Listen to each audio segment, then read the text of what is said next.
Welcome Party Horror Story. Everly had just moved to Ashford, a small, quiet town tucked away from the chaos of city life. It wasn't an easy decision for her, leaving behind everything she knew, her bustling life, the noise, the rush. But the promise of peace and a slower pace seemed like exactly what she needed. The town was peaceful, the people warm.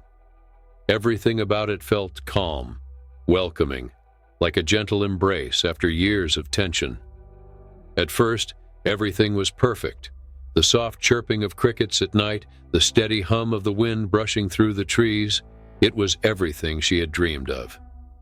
But then, one afternoon, she received a phone call that would change her whole perspective.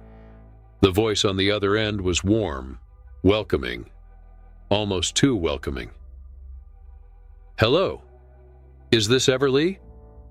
the woman asked, her voice bright and inviting. "I'm Adele, and we've heard so much about you. We'd love for you to join us at our welcome party tonight. It's going to be at the old mansion just outside of town. We really want you to meet everyone." Everly felt a little uneasy, but the woman's tone was so charming, so friendly, that she found herself agreeing. "Sure," she said, trying to ignore the knot of unease in her stomach. "I'd love to." As evening fell, Everly couldn't shake the feeling that something wasn't quite right. She shook her head, trying to dismiss it, but when she turned onto the road leading to the mansion, that sense of foreboding grew stronger. The trees seemed to close in around her, and the darkness ahead felt too much, too deep. The mansion finally appeared through the fog, a towering structure, dark and imposing. The windows were dim, glowing faintly in the distance like eyes watching her. She hesitated, a momentary wave of dread washing over her, but she pushed it aside. It was just nerves, nothing more. She had to go in. As she walked up to the door, it opened almost instantly. Adele stood there, her smile wide, but there was something in her eyes that Everly couldn't place. It was too bright, too eager. "Everly, so happy you made it. Welcome," Adele exclaimed, her voice filled with an almost unnatural enthusiasm. Come in, you're just in time." The moment Everly stepped inside, something chilled her to the core. The air was thick, heavy, musty, like it hadn't been disturbed in years. The dim light flickered overhead, casting long shadows that seemed to shift with a life of their own.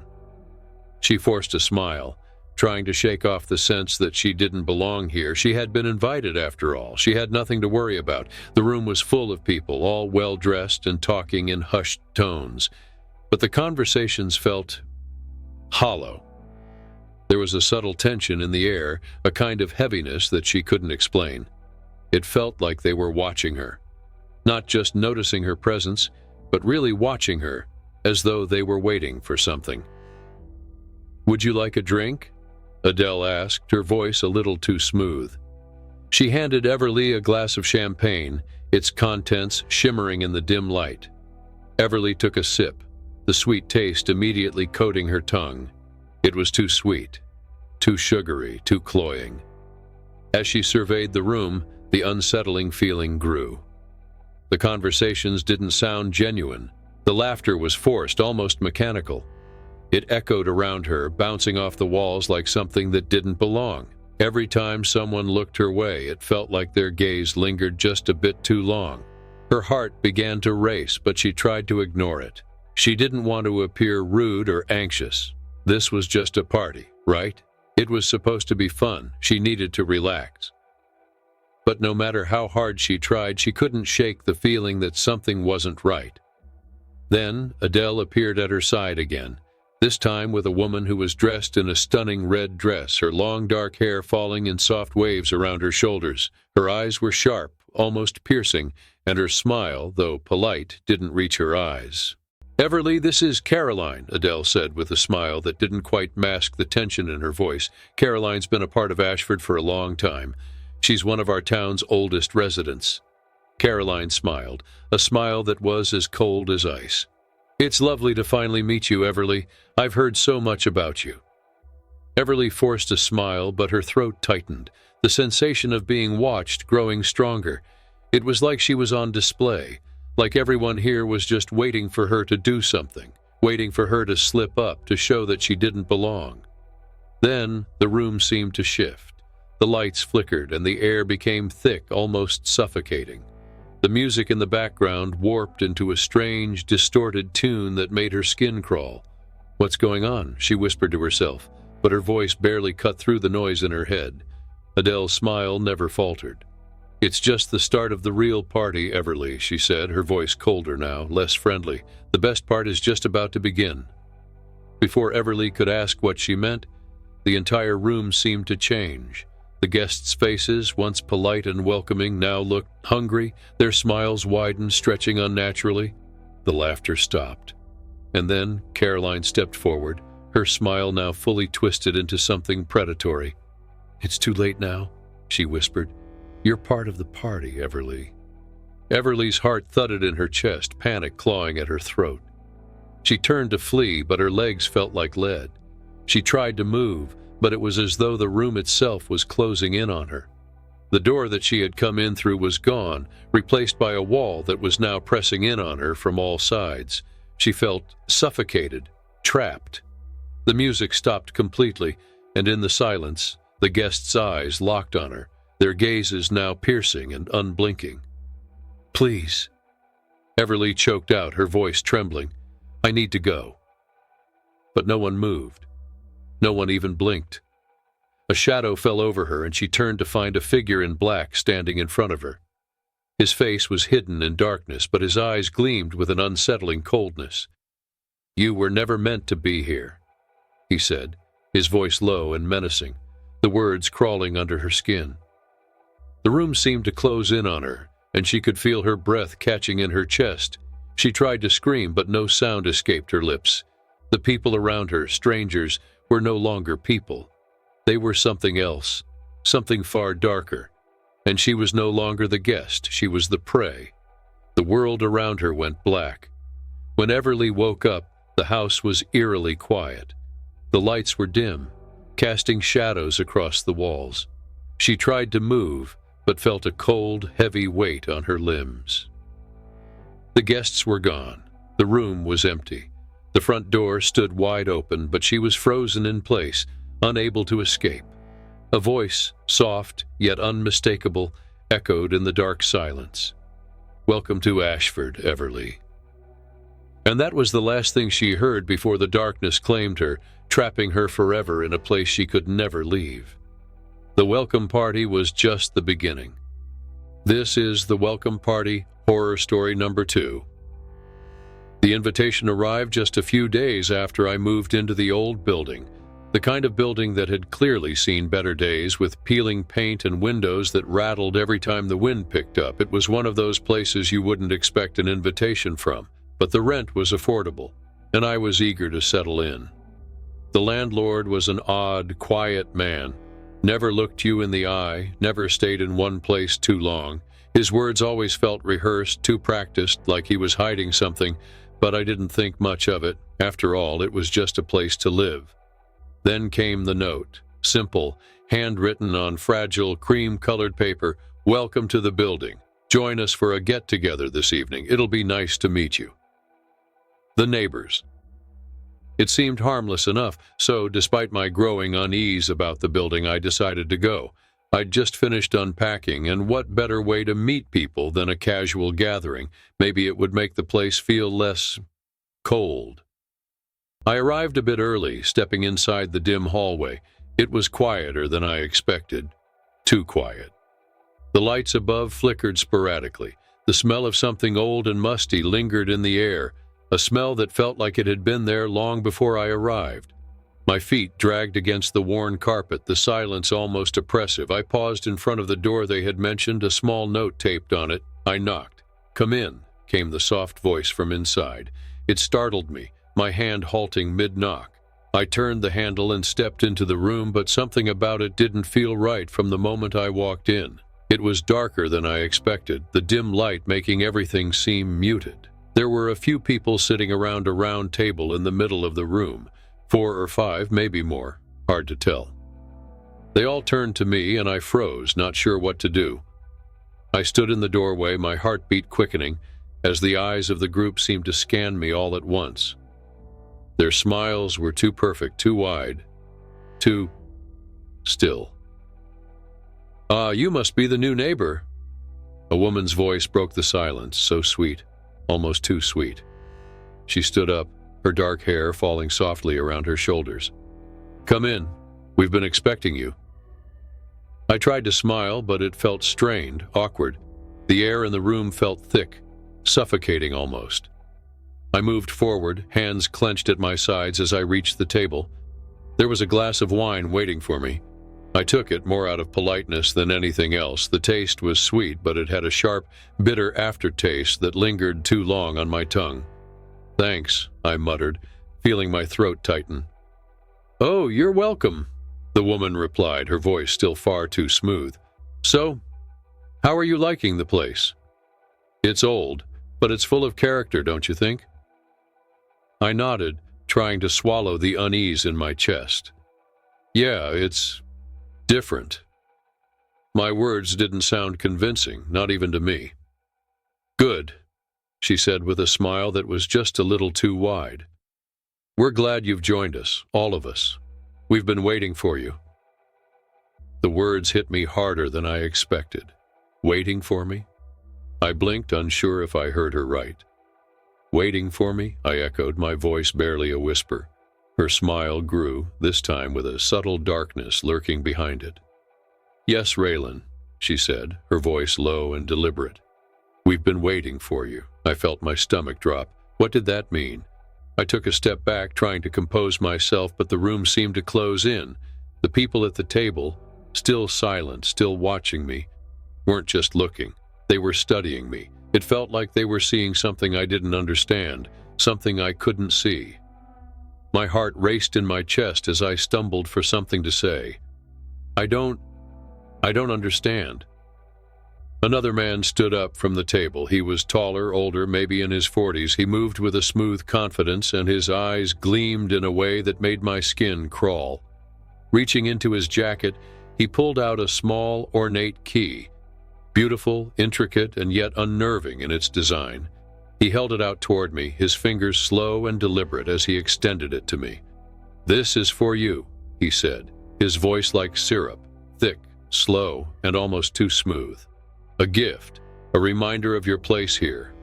My throat tightened. The key, the gift, the reminder. What did that mean? What do you mean by place?" I asked, my voice shaking.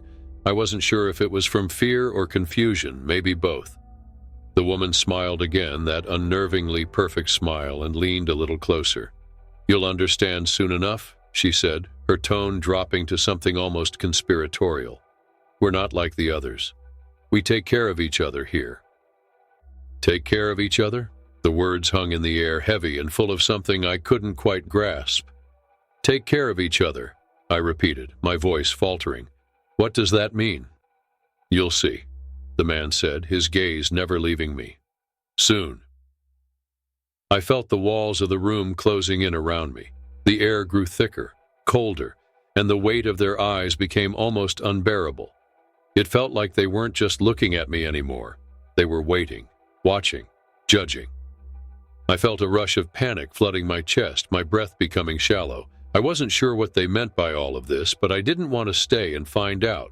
Something was wrong. Something was terribly wrong. I took a step back, my body moving on instinct, but then, suddenly everything stopped. The room darkened. The light above flickered and died, leaving only the dim glow of the candles around the table. The people around me didn't move. Their eyes were locked on me, their smiles frozen in place, unnatural. I couldn't breathe. The panic welled up in my chest, and before I could react, the air seemed to twist, to suffocate. My hands were trembling, my heart racing in my chest, and then, just like that, I wasn't in the room anymore. I was back in my apartment, standing by the door. The invitation, now a crumpled piece of paper in my hand, fluttered to the floor. My breath was coming fast, too fast. My pulse was erratic, my head was spinning. Was it a dream? Had it all been a dream? I looked down at my hand. The key. It was still there, cold and heavy against my palm. It didn't feel like a dream. It felt too real. I rushed to the door, desperate to leave, to get away from whatever had just happened, but as I reached for the doorknob, the hallway outside felt wrong. Darker. The air was thick with an oppressive weight that I couldn't shake. I wanted to leave. I needed to leave. But as I stepped into the hallway, I felt something or someone watching me, a presence I couldn't see but I could feel, creeping just beyond my reach. This is The Welcome Party, horror story number 3. It was a crisp October evening when Hannah found the envelope. It was wedged snugly into the doorframe of her apartment as she returned from another long, monotonous day at work. She stopped in her tracks, her fingers brushing over the peculiar stationery. The envelope was jet black, its edges shimmering with a silvery gleam. Her name was scrawled across the front in delicate looping cursive, written in stark white ink. "Welcome Party," it read in bold, ornate letters. Hannah frowned, her brow knitting together. Her building wasn't the type to host social events. It was old, its hallways dim and silent, its tenants reserved and few. In 6 months of living here, she hadn't spoken more than a handful of words to any of them. Curiosity nudged her. She carefully slid her finger under the seal and opened it. Inside was a single card, its message short but puzzling. "You are invited to the annual welcome party. Room 512, Saturday night at 8 p.m. Attendance is mandatory." Her stomach twisted at the last word. Mandatory. A small, nervous laugh escaped her. Maybe it was a joke, but something about the envelope, the weight of the paper, the meticulous handwriting, didn't feel like a prank. She tucked it into her bag and tried to shake the uneasy feeling that followed her for the rest of the week. By the time Saturday rolled around, Hannah still hadn't decided if she'd go. The invitation sat on her coffee table, staring at her like a challenge. She picked it up again, her thumb tracing the silver edges. "Mandatory," she whispered to herself, shaking her head. Who writes something like that? And why a welcome party for someone who'd been living here for months? Part of her wanted to ignore it altogether. But the truth was, she was lonely. Her new job wasn't exactly filled with friendly faces, and her evenings had become a blur of takeout and reruns. With a resigned sigh, she grabbed her jacket and made her way to the elevator. The 5th floor was unnervingly quiet. The hallway felt off. The air was heavy, almost humid, and there was a faint, musky smell that made her nose wrinkle. As she walked, her shoes scuffed softly against the worn carpet, the sound unnaturally loud in the silence. Room 512 was at the end. Its door was ajar, a sliver of warm light spilling into the dim hallway. Hannah hesitated, her hand hovering near the doorframe.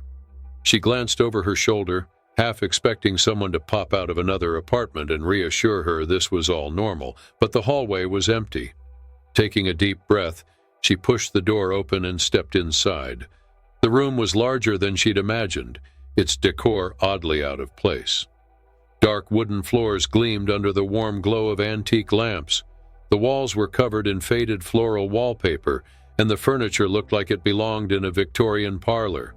A dozen people sat around a round table in the center, their voices low and indistinct. The moment Hannah entered, every conversation stopped. "Welcome, Hannah," a voice said. Her eyes were drawn to a man at the far end of the room.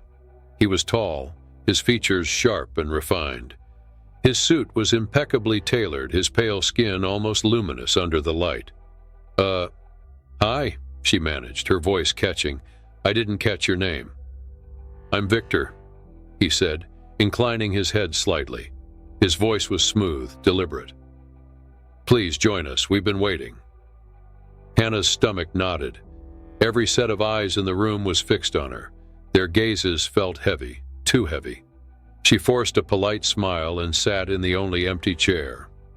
Victor clapped his hands once. The sound echoed unnaturally, and the room seemed to shift. The lights dimmed just slightly, the air growing heavier. "Tonight," Victor began, his voice resonating, "we honor a tradition." A welcome for the newest resident of our building, a tradition as old as these walls. The others nodded in unison, their movements unsettlingly synchronized. Hannah cleared her throat, the sound cutting through the thick silence. "That's nice of you," she said, her voice faltering. "I've never had a building do something like this before." Victor chuckled softly. But this isn't just any building." He leaned forward, his dark eyes locking onto hers. "Tell me, Hannah, have you ever felt uneasy here?" Her chest tightened. She had, though she wasn't sure why. The faint whispers she sometimes heard at night, the odd cold spots that lingered no matter how warm the heater was, the feeling of being watched. "I guess, yeah, a little," she admitted, her voice barely above a whisper. Victor's smile deepened, though it lacked warmth. "You're not alone in that feeling." The candles flickered, their flames stretching unnaturally high before dimming again. Shadows crept along the walls, moving as if alive. The air grew colder. Hannah's voice trembled. What's going on?" Victor stood, his movements unnaturally smooth. "You see, Hannah, this building isn't just a place to live. It's alive. It has needs. And so do we."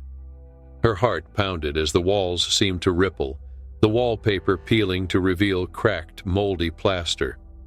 The furniture decayed before her eyes, and the faces of the people around her shifted. They were no longer human. Their skin was gaunt, their eyes glowing faintly, their mouths twisted in grotesque smiles.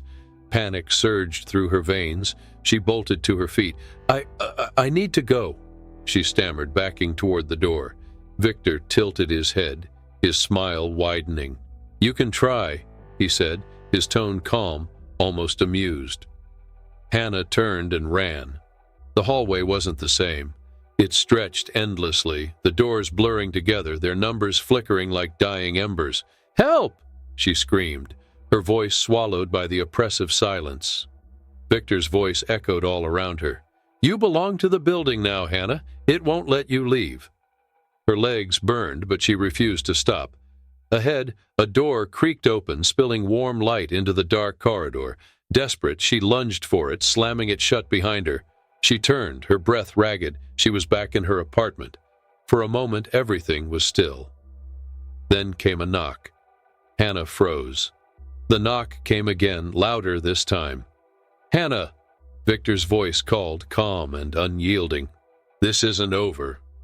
The lights flickered violently, plunging her into darkness.